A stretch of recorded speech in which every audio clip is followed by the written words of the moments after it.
విషయంలో మరో బ్రేకింగ్. మంత్రి నారా లోకేష్ విశాఖ జిల్లాలో పర్యటిస్తున్నారు. నిన్న రాత్రి విశాఖకు చేరుకున్న ఆయన టీడీపీ ఆఫీసులో బస చేశారు.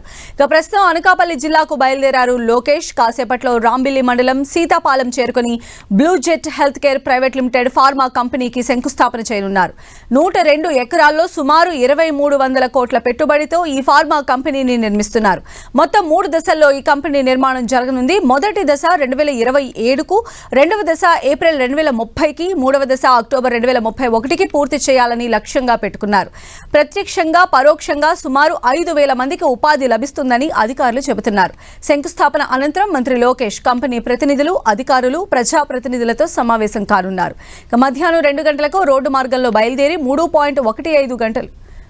గంటల 15 నిమిషాలకు విశాఖపట్నం విమానాశ్రయానికి చేరుకుంటారు. మంత్రి నారా లోకేష్ ముఖ్య అతిథిగా హాజరు కానుండటంతో అధికారులు పటిష్ట భద్రతా ఏర్పాట్లు చేశారు.